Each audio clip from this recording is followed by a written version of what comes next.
Okay, so we have to start with question number 2D part.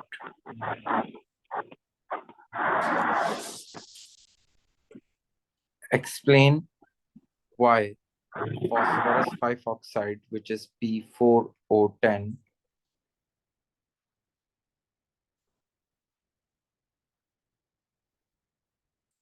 has a low melting point of approximately 300 degrees Celsius, but magnesium oxide, which is MgO, has a high melting point of approximately 2850 degrees Celsius. So we have to explain the difference between the difference in the melting point of these two compounds. So as if you see, if it's P4O10 have a low melting point, which means it must be simple molecular and weak intermolecular forces or van der Waals forces are there.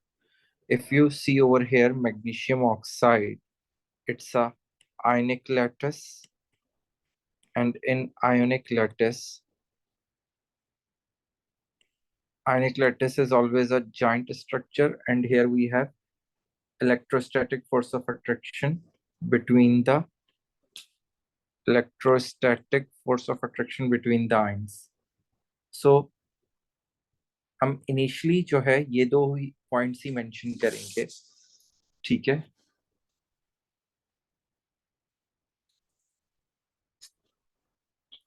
So we can write that P4O10 is simple molecular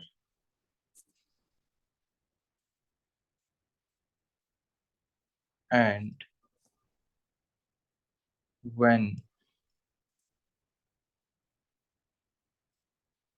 P4O10 is melted,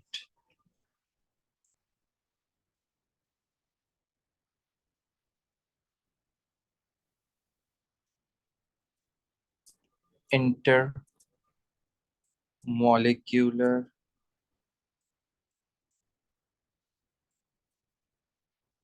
forces of attraction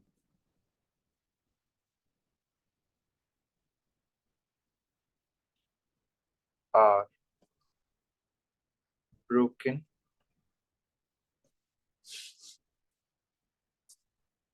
between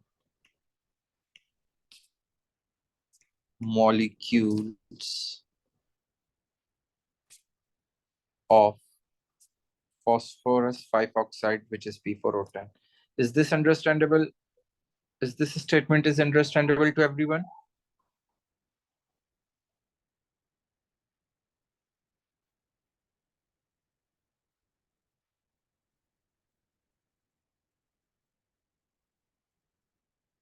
Yes. When we talk about magnesium oxide, so we will write in magnesium oxide,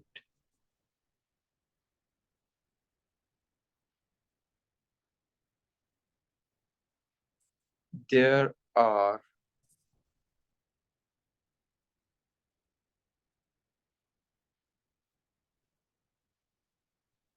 electrostatic forces of attraction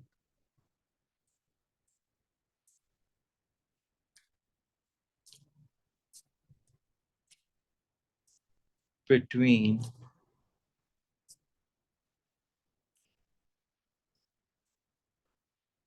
oppositely charged ions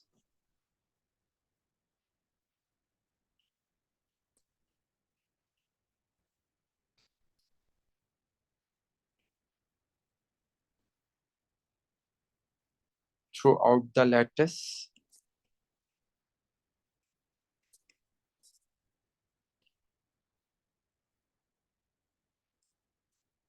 which are broken.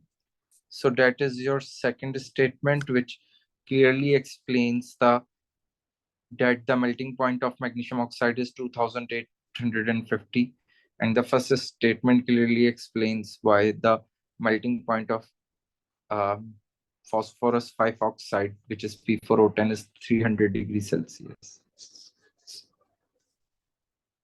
So our last statement would be,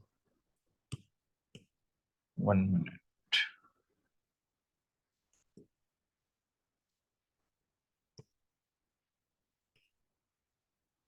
So in our last statement, state the difference between these two forces. So we may write that the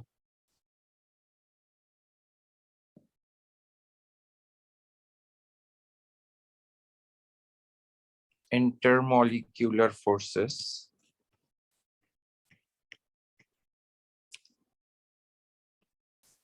are weaker than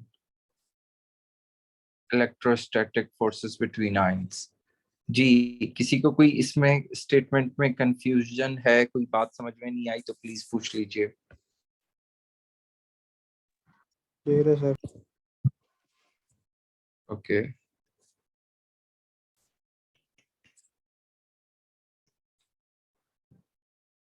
I think ज्यादा बेहतर है कि आप between ions लिख दें तो और clear हो जाएगा. ठीक है, ये स्टेटमेंट सबको क्लियर है कि किस तरह हम आंसर करेंगे. Okay, next E part. Aluminium oxide Al2 reacts greatly. Yes. Sir अगर हम सिंपल मॉलिक्यूलर की जगह अगर हम कोवलेंट बॉन्डिंग लिखें तो हमें मार्क्स मिल जाएंगे या उसमें एग्जामिनर गलत करेगा?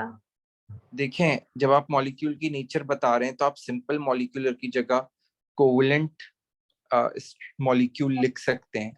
ठीक है, but the thing is that कि अगर आपने ये वाली बात नहीं लिखी, आपने इस बात की जगह पे कोवलेंट बॉन्डिंग लिखा, जो मैंने सेकंड अंडरलाइन से अंडरलाइन किया है, तो उस पे मार्क्स कटेंगे.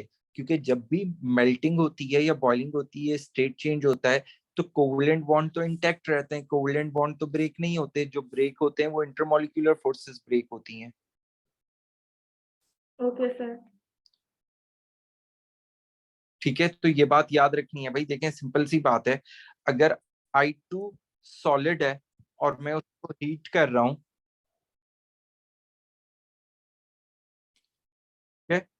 अगर I2 सॉलिड है और मैं उसको हीट कर रहा हूं, तो हीट करने पे I2 गैस बन रहा है. Right. So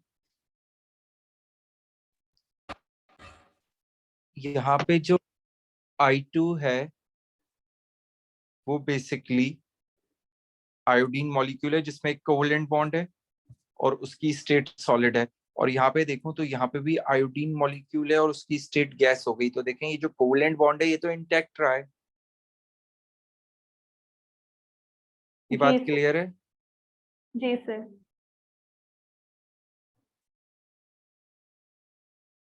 okay ji.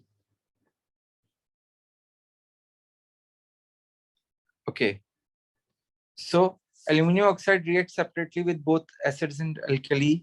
Write an equation for the reaction of aluminum oxide with excess hydrochloric acid.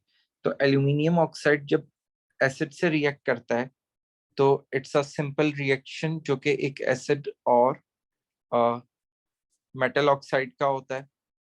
तो जब भी acid और metal oxide react करते हैं, हमें products क्या मिलती हैं? Metal, salt and OH. Sorry, can you repeat again? से अमोनियम क्लोराइड बनेगा और OH। एल्यूमिनियम क्लोराइड मिलेगा, ठीक है। तो सिंपली जब भी एसिड एक मेटल ऑक्साइड से रिएक्ट करता है तो what we will get salt and water, ठीक है। तो Al2O3 और HCl का जब रिएक्शन होगा तो we are getting a water molecule, ठीक है। वाटर किससे फॉर्म होगा? ये जो ऑक्सीजन है और ये जो हाइड्रोजन है एसिड के, इनसे वाटर फॉर्म होगा। We are left with the aluminium 3 positive ion and we are left with the Cl negative ion. तो इन दोनों आयन्स के चार्जेस की हेल्प से हम जो है फॉर्मूला बनाएंगे विच वुड बी AlCl3। तो अब अगर आप इक्वेशन को बैलेंस करें, so there are two aluminiums over here, so you will put a 2 over here. That 2 makes chlorine 6, and for that you have to put 6 over here, and to balance the 6 hydrogens you will put 3 over there. तो अब आप देख लें आपके पास सब side सारे elements equal हो चुके हैं। if you look over here, you have a 2 aluminium, you have a 3 oxygen, you have a 6 hydrogen, you have a 6 chlorine, again you have a 2 aluminium, you have a 6 chlorine, you have a 6 hydrogen, and you have a 3 oxygen, ठीक है। So our equation is balanced now. Is this clear to everyone? Yes, sir. Okay. Now write an equation for a reaction of aluminium oxide with the excess of aqueous sodium hydroxide. तो देखें जब ये both दोनों से react कर रहा है तो इस बेसिस पे हम यहाँ पे क्या कंक्लूड कर सकते हैं कि it's nature will be amphoteric. इसकी नेचर क्या होगी? एम्फोटेरिक होगी, ठीक है। तो एल्यूमिनियम ऑक्साइड जब सोडियम हाइड्रोक्साइड से रिएक्ट करेगा तो इसकी बेसिकली दो तरह की इक्वेशंस हमारी बन सकती हैं। एक तो सिंपली जब एल्यूमिनियम ऑक्साइड और सोडियम हाइड्रोक्साइड रिएक्ट कर रहे हैं तो ये भी एक एसिड बेस रिएक्शन है जिसमें आपका सॉल्ट फॉर्म होगा।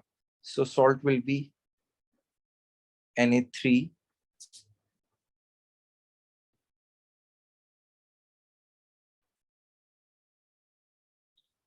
AlO6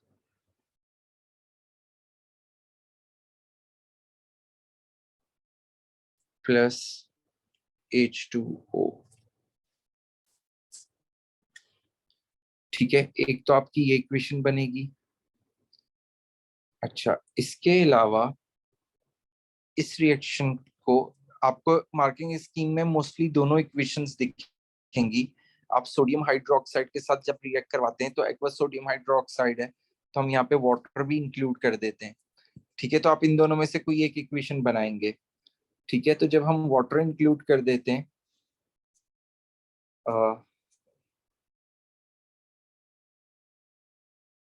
तो वाटर इंक्लूड करने की वजह से यहाँ पे जो आपकी इक्वेशन बनती है वो बनती है NaAl। Now we got a hydroxide OH4। तो इन दोनों में से आप कोई भी एक इक्वेशन लिख सकते हैं अगर आप नीचे वाली इक्वेशन को बैलेंस करें। सो एल्यूमिनियम R2, तो आप यहाँ पे 2 कोएफिशिएंट प्लेस करेंगे, सोडियम भी 2 हो गए, यहाँ पे 2 कोएफिशिएंट प्लेस करेंगे and we have a 4 hydrogens and our hydrogens are 8 over here. तो here you 3। तो अब आपकी इक्वेशन बैलेंस हो गई है। और अगर इसी तरह आप ऊपर वाली इक्वेशन को बैलेंस करें, so you will put a 3 over here, no, 1 minute, you will put a 2 over here, you will put a 6 over here,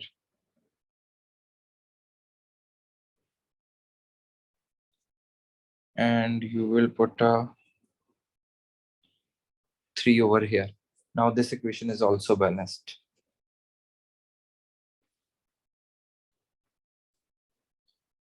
ठीक है, ये दोनों इक्वेशंस देख लें, इन दोनों में से आप कोई भी एक इक्वेशन लिख सकते हैं आपको 1 मार्क अवार्ड होगा।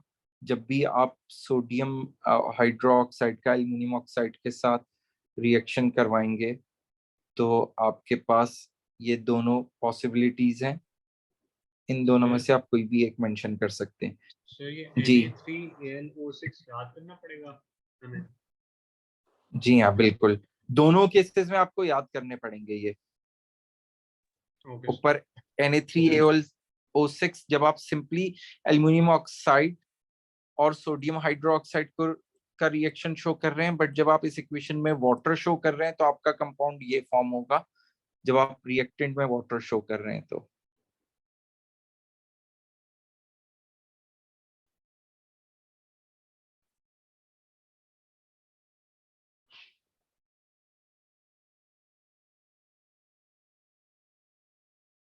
जी, यहां तक क्लियर है सबको?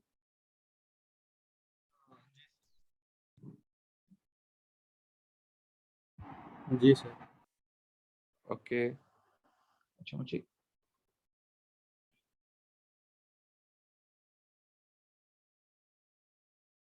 1 मिनट, एक यहाँ पे करेक्शन कर लें, सॉरी। जो सोडियम एल्यूमिनेट बनता है इसका फॉर्मूला थोड़ा सा चेंज होता है, मैंने गलत लिख दिया था। It is NaAlO2।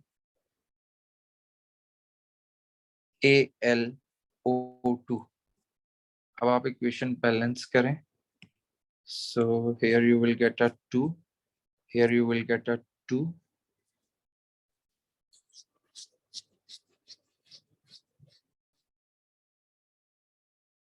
now yes this equation is balanced now। ये वाली इक्वेशन यूज करेंगे, वो प्रीवियस में मैंने फॉर्मूला मिस्टेक कर दी थी, फॉर्मूला गलत था सोडियम एल्यूमिनेट का। ठीक है, यहां तक क्लियर है सबको? Yes sir. Okay, now next question, describe the lattice structure of silicon 4 oxide। Okay, your answer should include reference to the arrangement of silicon and oxygen atoms and bonds between them।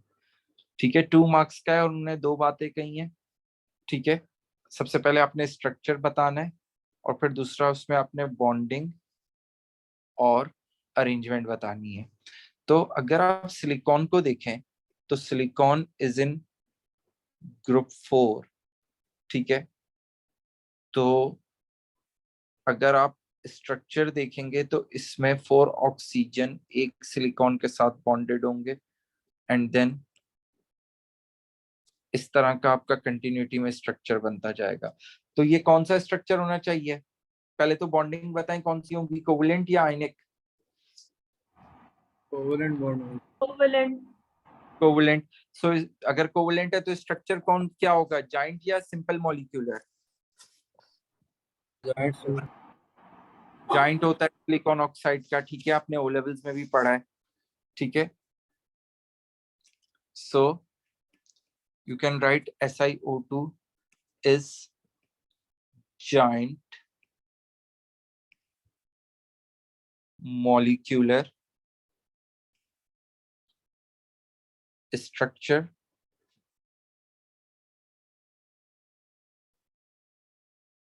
ठीक है। Second, bonding की बात हो रही है तो आप mention कर सकते हैं कि there are covalent bonds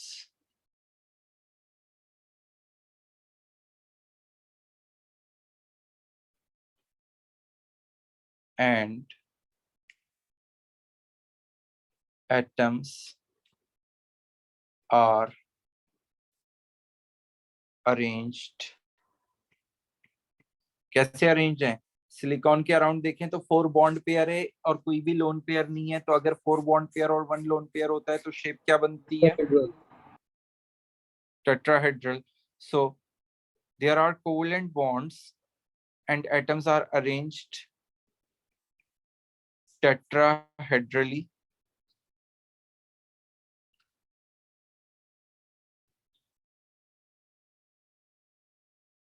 ठीक है, आप फर्दर, वैसे इस बात पे आपको 2 मार्क्स मिल जाएंगे, मगर आप फर्दर ऐड करना चाहें तो हमें स्ट्रक्चर से नजर आ रहा है कि each silicon is bonded with 4 oxygen atoms and each oxygen is bonded with 2 silicon atoms. ये पॉइंट क्लियर है सबको? सर इसमें इंड्यूस डाइपोल फोर्सेस होंगी या देखें, ये तो जाइंट मॉलिक्यूल है। जो इंड्यूस डाइपोल फोर्सेस होती हैं बेटा, वो बिटवीन द मॉलिक्यूल्स होती हैं, and they between the molecules हम तब बात करते हैं जब सिंपल मॉलिक्यूलर स्ट्रक्चर होता है। तो इसमें तो थोड़ा स्ट्रक्चर कोवलेंट बॉन्ड्स हैं, ठीक है। ओके जी sir. Next, sodium oxide, it's Na2O, and silicon 4 oxide, SiO2, reacts to form sodium silicate Na2SiO3. Okay, sodium silicate 4 का आपको फॉर्मूला भी दे दिया है। Sodium oxide is obtained from thermal decomposition of sodium carbonate. Write equation for the following reaction. Sodium oxide with silicon 4 oxide. देखें, इस reaction का आपको सबसे ऊपर उन्होंने बता दिया है कि सोडियम ऑक्साइड को जब आप SiO2 से रिएक्ट करेंगे तो आपके पास प्रोडक्ट क्या बनेगी, Na2SiO3।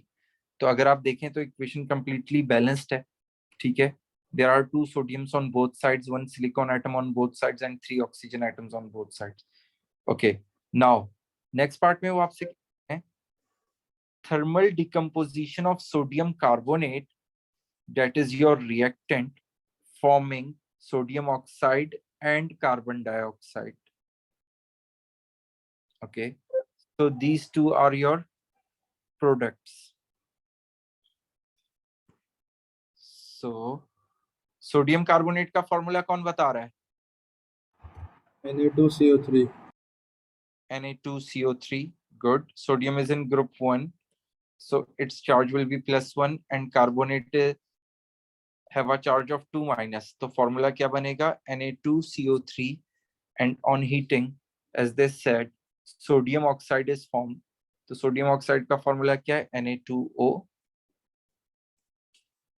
and carbon dioxide is formed, CO2.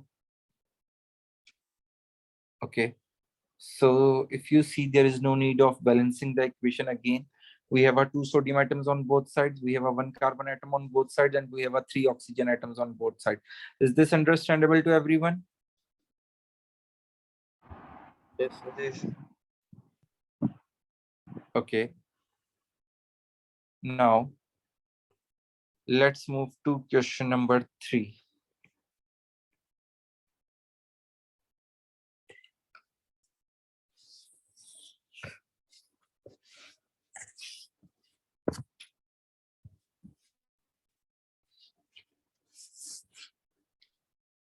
PCl5, PCl3 and NCl3 are halides of group 15 elements. Okay, अगर आप group 15 को periodic table में देखेंगे तो you have a nitrogen and phosphorus. तो nitrogen के chloride compounds हैं और phosphorus का chloride compounds हैं. PCl5 can be formed from the reaction of phosphorus with chlorine. PCl5 has a melting point of 161 degrees Celsius. Okay. Write an equation for the formation of PCl5 from the reaction of phosphorus and chlorine. Okay, तो उन्होंने equation आपको क्या क्या use करना है वो भी बता दिया. So phosphorus, if you recall, phosphorus is P4 tetraatomic and chlorine is Cl2, which is diatomic. So P4 plus Cl2 gives you PCl5. Now you need to balance the equation. Here you have a 4 sulfur phosphorus, so you will put 4 over here, which makes chlorine 20. And to balance the 20 chlorine on the left side, I will put a 10 coefficient before Cl2. Is this clear?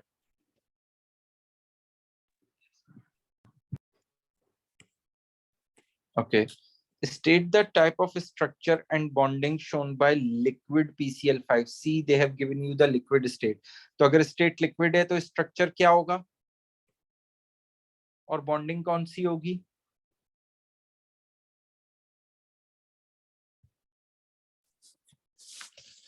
See over here, if you look at its melting point, it is also low.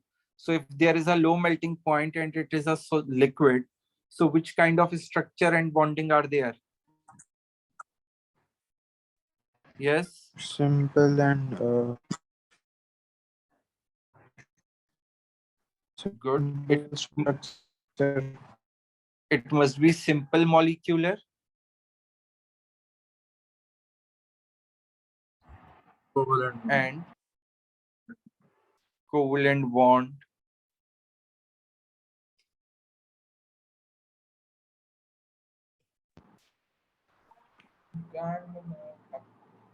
जी यहाँ तक clear है सबको?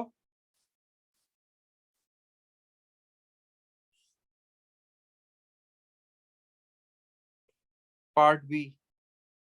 A small amount of PCl5 is added to excess water. Okay. PCl5 reacts vigorously to form colorless solution. Give one other observation you would make when PCl5 reacts with excess water. Okay, so let me show you the equation. When PCl5 is added to a water, what will happen? Phosphoric acid, H3PO4 will form and HCl will be formed. So 5 and if it's 5,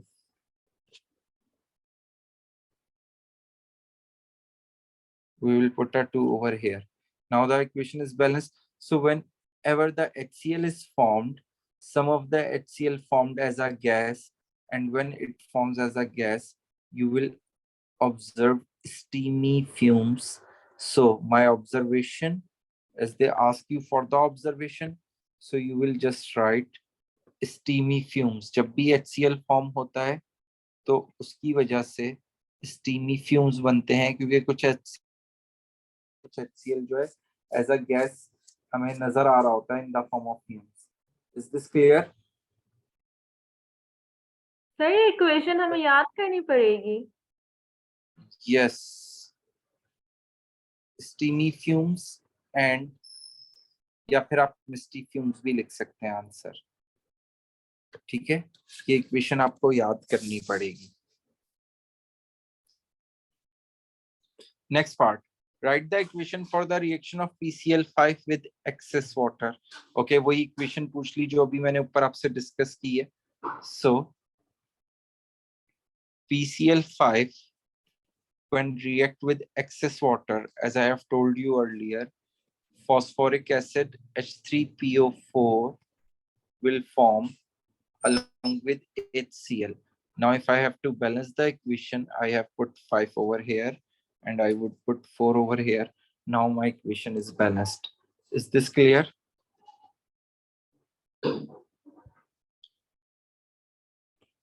Estimate the pH of the resulting solution. तो जैसा कि मैंने आपको बताया, देखें phosphoric acid form हुआ है और HCl भी फॉर्म हुआ है, जो कि कुछ एक्वस होता है कुछ गैस होता है, तो दोनों क्या है, स्ट्रॉन्ग एसिड्स हैं. ठीक है, और स्ट्रॉन्ग एसिड्स हैं तो आप यहाँ पे जो पीएच मेंशन कर सकते हैं, वो पीएच जो है इसकी क्या मेंशन करेंगे, 1 मेंशन कर सकते हैं. यहाँ तक क्लियर है सबको? अच्छा सर, सर 1 करना जरूरी है.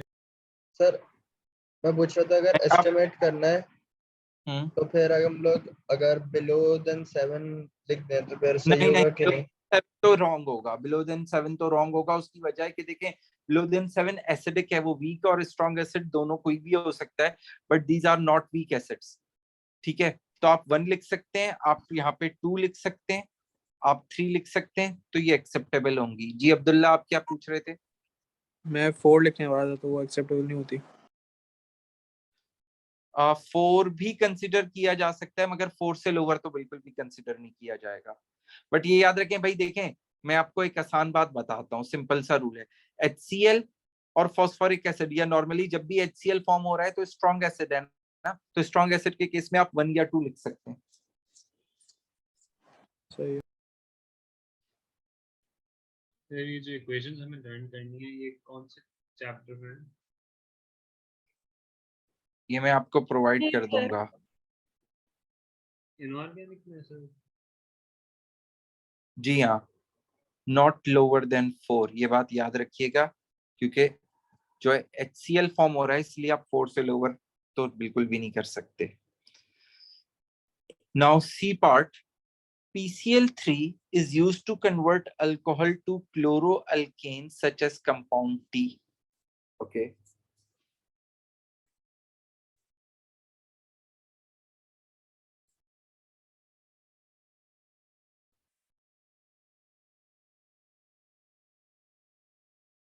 ठीक है, कंपाउंड टी आपको दिखा दिया है क्या है। Compound T is a hello alkane और अ क्लोरो अल्केन, 2 क्लोरीन लगे हुए हैं। A possible synthesis of T is shown. Okay, अगर आप इसको देखें तो यहाँ पे मेरे पास क्या है, अल्कोहल है, और इस साइड पे मेरे पास क्या है, कार्बोक्सिलिक एसिड है। ये सब समझ में आ रहा है? Yes sir. यहाँ पे हमारे पास रिएक्शन 1 के बाद again I have an alcohol, and जो आपका कार्बोक्सिलिक एसिड था वो भी अल्कोहल में कन्वर्ट हो गया। तो इस बेसिस पे मैं क्या कह सकता हूँ, रिएक्शन 1 क्या है, it's a reduction, and the reducing agent that can reduce carboxylic acid is LiAlH4। और इसको हम हमेशा किस में यूज करते हैं, we always used in dry ether medium. हम इसे किस में यूज करते हैं, ड्राई इथर मीडियम में यूज करते हैं। अब अगर अगले केस में आ जाएं तो Cl3 यूज किया है, और जहां जहां OH था वहां वहां क्लोरीन लग गया। तो PCl3 के लिए अगर आप रिएक्शन देखें तो मैंने आप लोगों को बताया था कि यहाँ पे जो है हीटिंग की जाती है, और हीट करने पे PCl3 जो है क्या करता है, OH को सब्स्टिट्यूट कर देता है।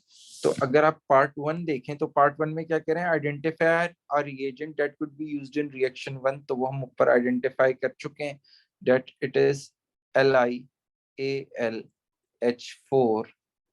in dry ether. Is this understandable? Sir ये अभी हमने नहीं करा है ना? कर जी जी अब्दुल्ला, वी डिडंट, आपको मैंने अभी रिडक्शन नहीं करवाई है, तो वो भी हमने करनी है। Now T exhibit optical isomerism। ठीक है, T ऑप्टिकल आइसोमेरिज्म एग्जिबिट करता है। ऑप्टिकल आइसोमर क्या होते हैं, कौन से कंपाउंड्स होते हैं?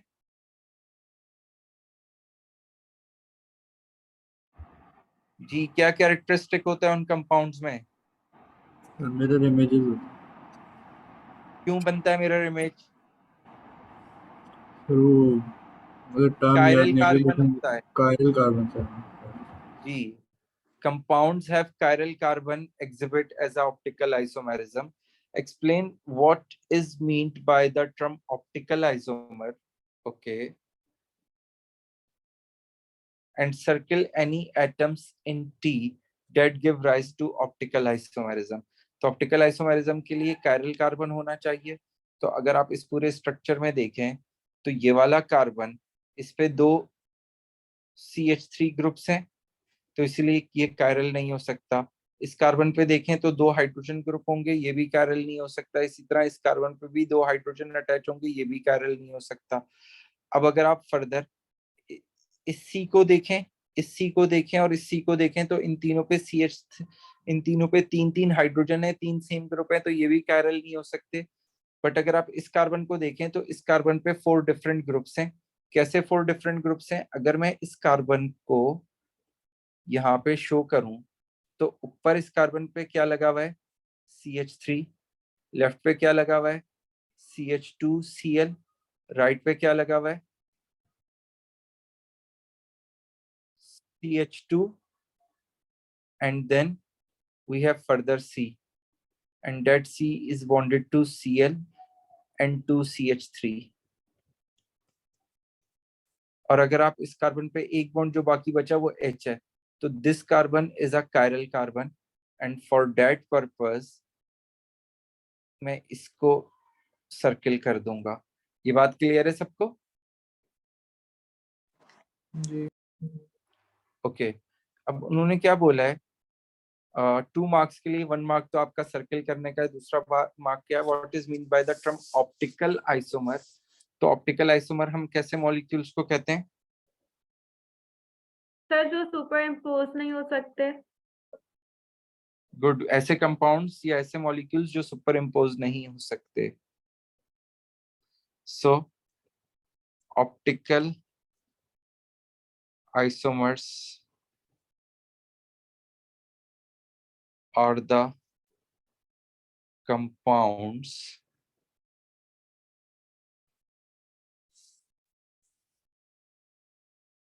whose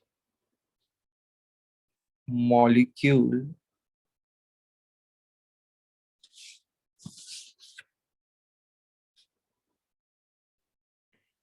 are non superimposable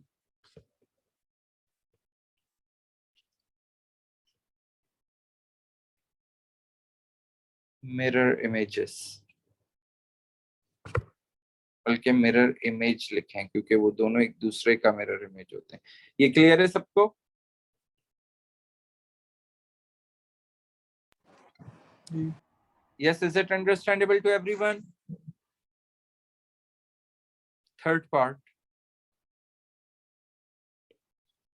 T is a minor product in a reaction of compound S with excess HCl. Okay. Draw the structure of a major product of the reaction of S with excess HCl. तो recall कीजिए, major product के लिए मैंने आप लोगों को बताया था that Markovnikov's rule,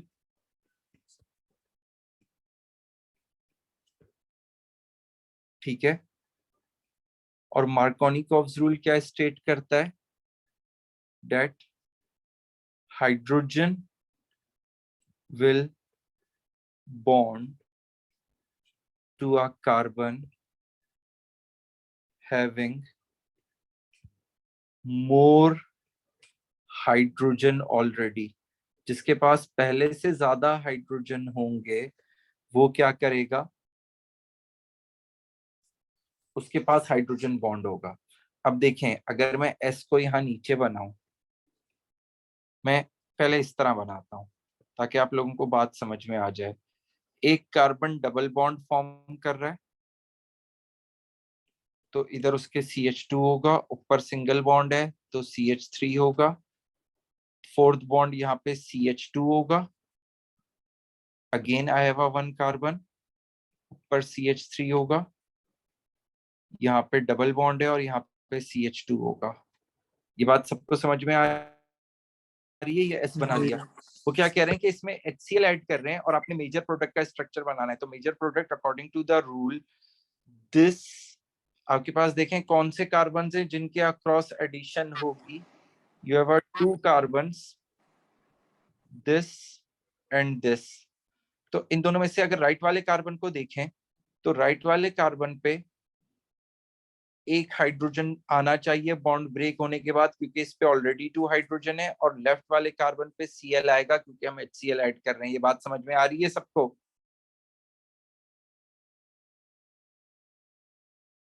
जी जी सर। ठीक है ना, जब भी डबल बॉन्ड ब्रेक होगा HCl ऐड कर रहे हैं तो एक कार्बन पे H लगेगा, एक कार्बन पे Cl लगेगा, but this rule tells us how the major product will form. Major product में हाइड्रोजन उस कार्बन पे लगेगा जिसपे पहले से ज्यादा हाइड्रोजन हो।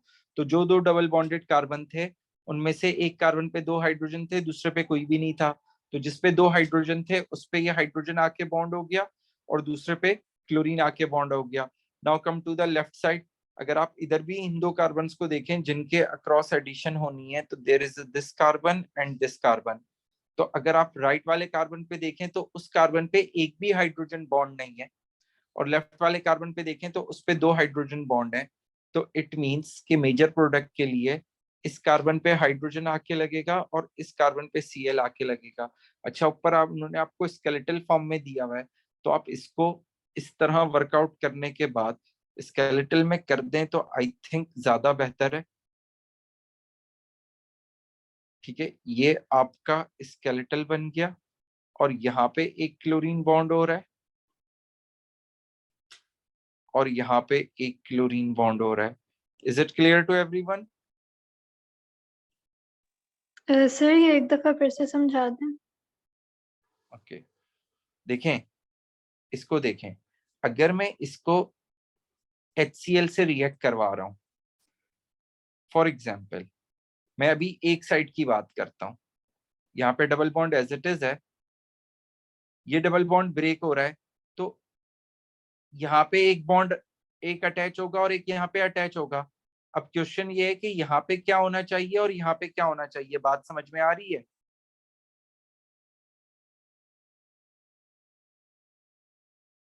जी ईमान?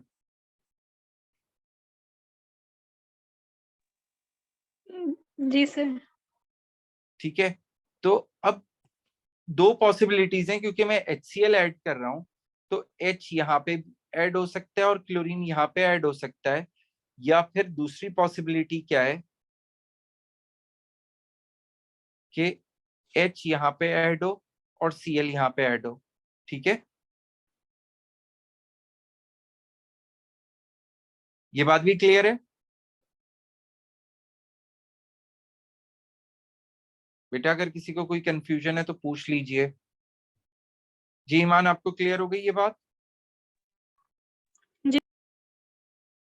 अच्छा, अब उन्होंने आपको क्या बोला है कि draw the structure of the major product, और मेजर प्रोडक्ट के लिए मैंने आप लोगों को ये रूल बताया था, मार्कोनिकॉव्स रूल, जो ये कहता है कि हाइड्रोजन उस कार्बन से बॉन्ड होगा जिसपे पहले से ज्यादा हाइड्रोजन है।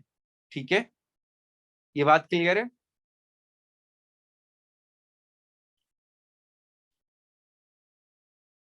जी,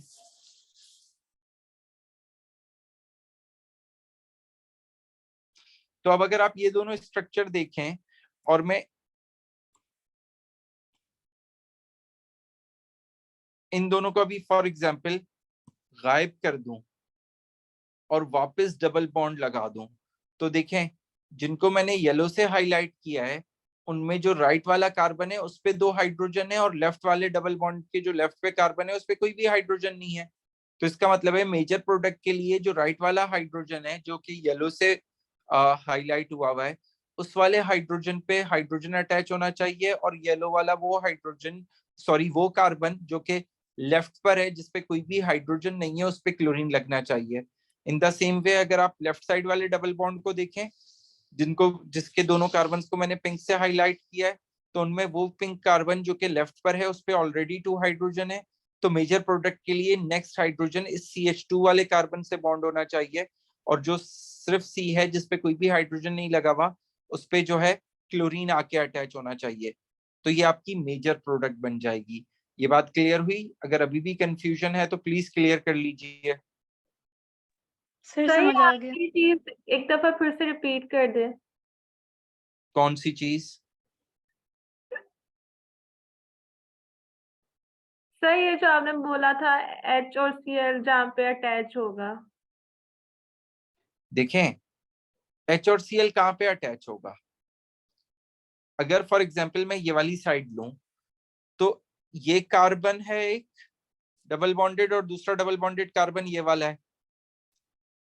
तो H और Cl ये डबल बॉन्ड सिंगल बॉन्ड में कन्वर्ट हो जाएगा ना, और इन दोनों कार्बन में से एक कार्बन पे H लगेगा, एक कार्बन पे Cl लगेगा, राइट? जी सर।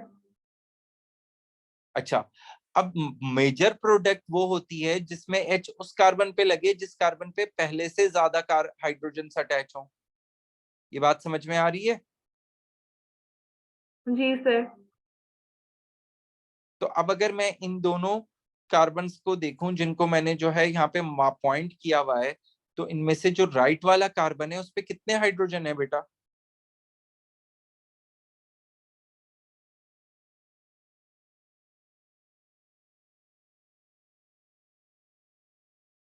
जी सना।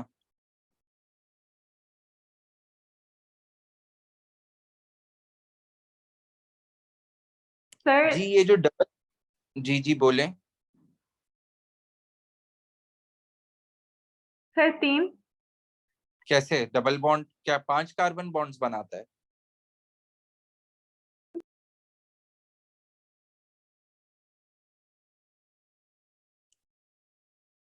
जी कार्बन कितने बॉन्ड्स बनाता है सना? तो डबल वन टूट जाएगा ना? वो तो टूट जाएगा। अभी की बात करें, अभी इस कार्बन पे कितने हाइड्रोजन है? फॉर एग्जाम्पल ये रहा एक कार्बन और एक ये रहा कार्बन, तो इन दोनों कार्बन में से जो राइट वाला कार्बन है डबल बॉन्ड पे, उसके पास अभी कितने हाइड्रोजन है? सर 2। 2 हाइड्रोजन है। और जो राइट वाला जो लेफ्ट वाला कार्बन है उस पे कितने हाइड्रोजन अटैच है? सर कोई भी नहीं। कोई भी नहीं। तो अब मेजर प्रोडक्ट बनाने के लिए मैं जो HCl वाला हाइड्रोजन है वो उस, जब मैं डबल बॉन्ड को सिंगल बॉन्ड में ब्रेक करूंगा तो मैं HCl वाला हाइड्रोजन को उस कार्बन से बॉन्ड करूंगा जिसपे ऑलरेडी ज्यादा हाइड्रोजन है, और क्लोरीन को दूसरे डबल बॉन्डेड कार्बन से बॉन्ड करूंगा जिसपे कम हाइड्रोजन है, to get the major product. बात क्लियर हुई? जी सर। तो हमने ये देखे ना यहाँ पे यही किया है कि अगर यहाँ पे डबल बॉन्ड अज्यूम करें तो राइट साइड वाले कार्बन पे 2 हाइड्रोजन है और लेफ्ट साइड वाले कार्बन पे कोई भी हाइड्रोजन नहीं है, तो जब ये डबल बॉन्ड ब्रेक होगा तो मेजर प्रोडक्ट के लिए राइट साइड वाले कार्बन पे हाइड्रोजन आके बॉन्ड होगा और लेफ्ट साइड वाले कार्बन पे क्लोरीन बॉन्ड होगा।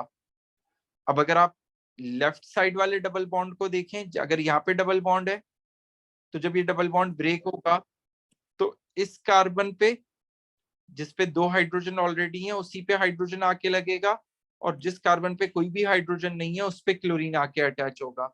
Is this clear now? Yes sir. जी बाकी सबको भी क्लियर है? जी जी sir. Okay, now D part. NCl3 is a yellow liquid that can be used to bleach floor. Predict the shape of NCl3 molecule and chlorine nitrogen chlorine bond angle. तो अगर आप N को recall करें तो N is from group 15, which means it have a 5 valence electrons, right? इसके पास कितने electrons होंगे? valence 5 electrons होंगे। but जब bond बन रहा है तो कितने bonds बन रहे हैं? 3 बॉन्ड्स बन रहे हैं। तो इट मींस नाइट्रोजन के उन 5 में से 3 इलेक्ट्रॉन्स ने बॉन्डिंग में टेक पार्ट कर लिया और एक लोन पेयर बच गया। तो इट मींस कि अराउंड नाइट्रोजन अगर हम देखें तो वो 3 bond pairs and 1 lone pair. तो अगर ऐसा केस होता है तो क्या शेप होती है? Trigonal pyramid. जी आसिफ आपकी आवाज नहीं। Sir trigonal pyramidal. Trigonal pyramidal, good.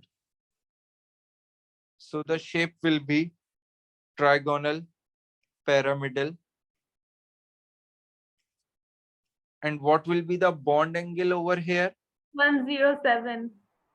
107. जब भी trigonal pyramidal shape होगी तो bond angle is 107 degrees.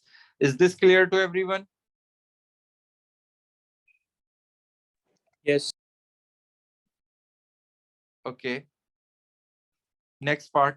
NCl3 reacts with water to form HOCl, a weak bronsted laurie acid.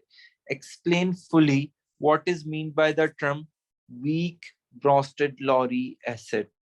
ठीक है, उन्होंने आपसे कहा है you have to explain fully a weak Bronsted Lowry acid. तो Bronsted Lowry acid basically क्या होता है? A one which is a proton donor, which is a H positive ion donor, and weak means that it dissociates partially in solution. ठीक है, जो completely dissociate नहीं होता, जिसके सारे molecules ions में break नहीं होते, बल्कि कुछ molecules ion में break होते हैं और remaining molecules as a molecule ही रहते हैं. तो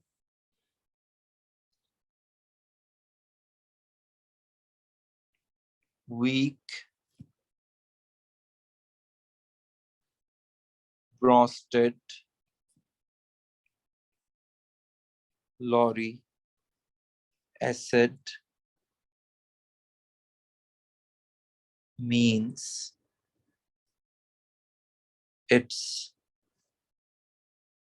H positive ion or a proton donor and dissociates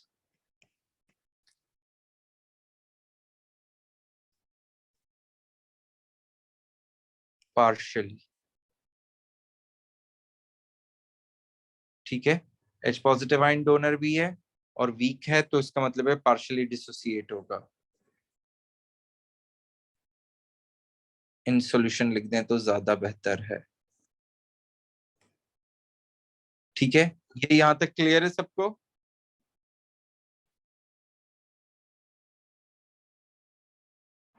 Yes, sir. Okay. Now third part. NCl3 liquid decomposes according to the equation shown. Okay. A sealed container of a volume 250 centimeter cube contains an unreactive gas at a pressure of 1 exponent 5 pascals. So this is your volume, and here you are provided with the pressure. 0.241 gram of NCl3 was injected into the sealed container. Okay. The sealed container was heated to make NCl3 decompose fully and then cool to 20 degrees Celsius. ठीक है, पहले heat किया completely ताकि NCl3 decompose हो जाए. Okay, और हम ऊपर देख रहे हैं कि जब वो डिकम्पोज होगा तो नाइट्रोजन गैस के 1 मोल फॉर्म करेगा और 3 मोल्स क्लोरीन गैस के फॉर्म करेगा अगर 2 मोल्स NCl3 यूज किया जाए. And then cool to 20 degree Celsius. Calculate the final total pressure inside the sealed container at 20 degrees Celsius after NCl3 has fully decomposed. अच्छा, अब देखें यहाँ पे आपको जो कंडीशंस प्रोवाइड की गई हैं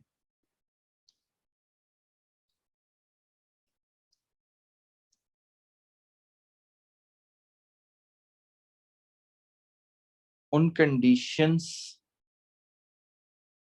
की हेल्प से आपको सबसे पहले मोल्स फाइंड करने कि गैस जो फॉर्म हो रही हैं उनके कितने मोल्स फॉर्म हो रहे हैं.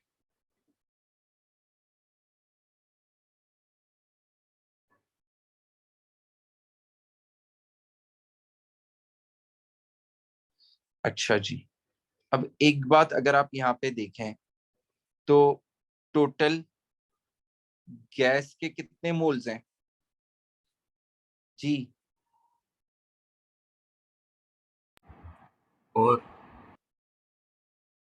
4 मोल्स हैं. और हमारे रिएक्टेंट के कितने मोल्स हैं? 2 moles. So if there is a 2 moles of NCl3 liquid,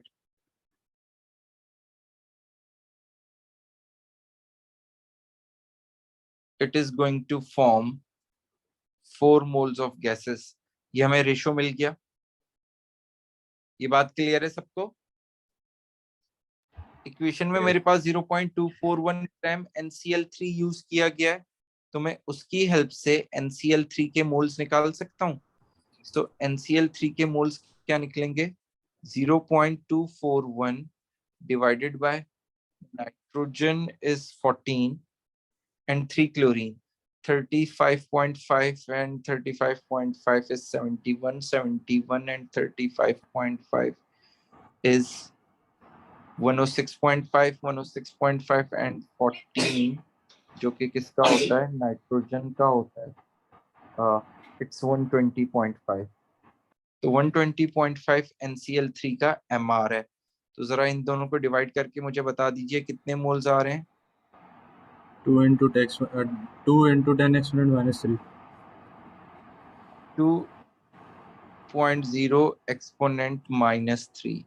तो मुझे NCl3 के मोल्स मिल गए।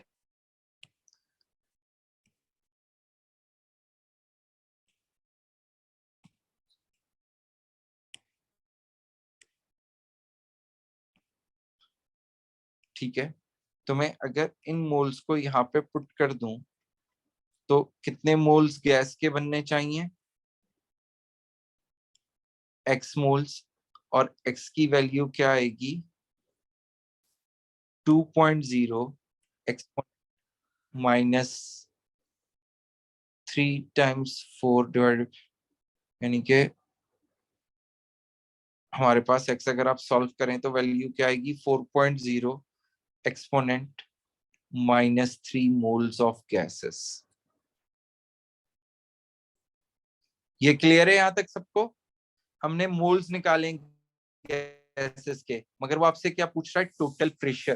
तो टोटल प्रेशर के लिए हम एक्सप्रेशन क्या यूज कर सकते हैं, PV is equals to nRT, क्योंकि नॉन स्टैंडर्ड कंडीशंस हैं।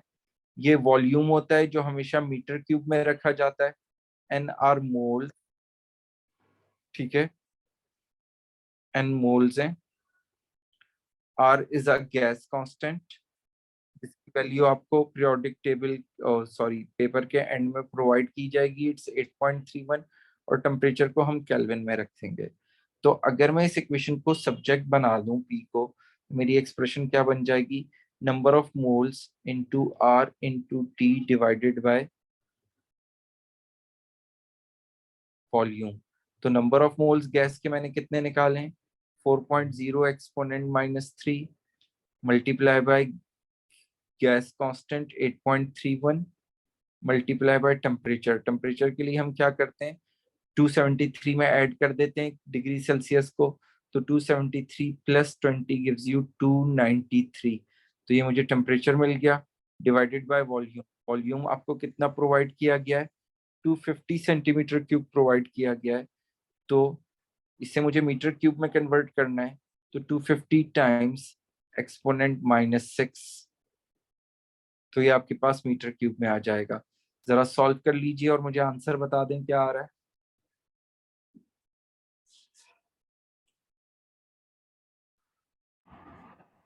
सर 8957.3.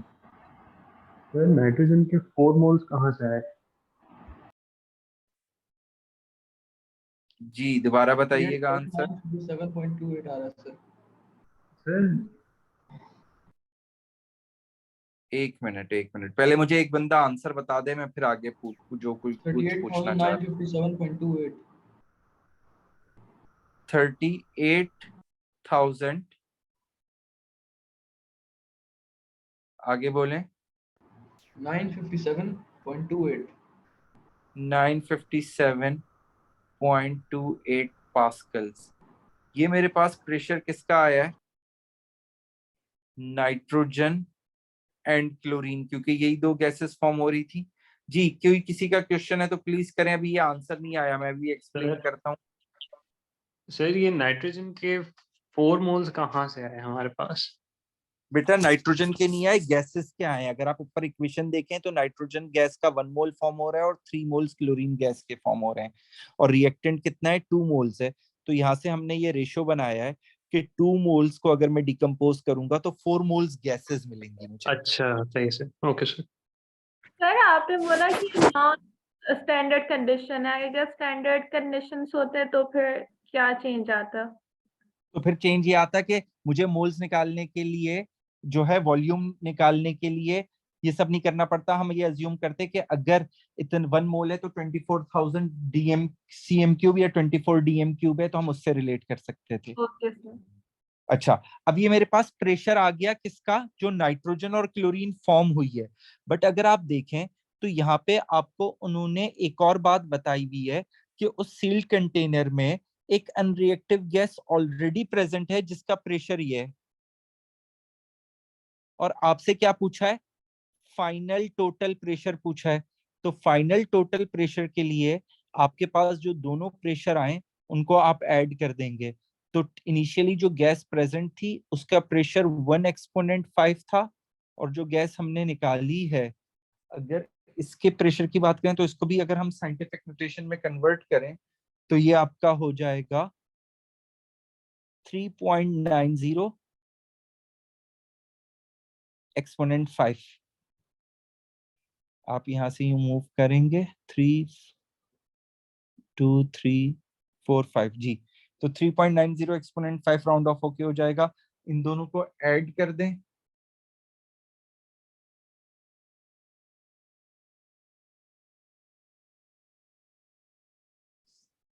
एक मिनट, 1 2 3 4, सॉरी ये 4 डेसिमल प्लेसेस मूव हो रहे हैं। सर सेम ये- आंसर है लेकिन 3 से पहले 1 लग जाएगा। एक मिनट, हाँ, क्योंकि ये एक्सपोनेंट 4 है ना, जी सर। तो दोनों को ऐड कर देंगे तो आपके पास आंसर आएगा 1.39 एक्सपोनेंट 5। ये आपका टोटल प्रेशर होगा। और ये देख लीजिए, इसीलिए ये 4 मार्क्स का है, वरना नॉर्मली अगर एक आध चीज होती तो ये आपके पास जो है 3 मार्क्स का होता या 2 मार्क्स का होता। क्लियर है सबको?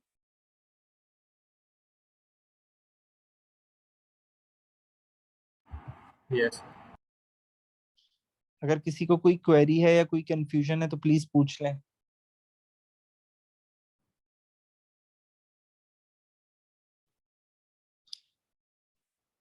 Okay, next we have question number 4.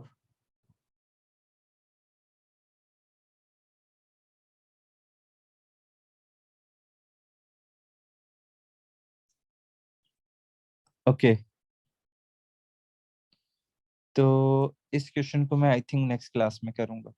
आज की क्लास यहीं पे एंड करते हैं, ठीक है?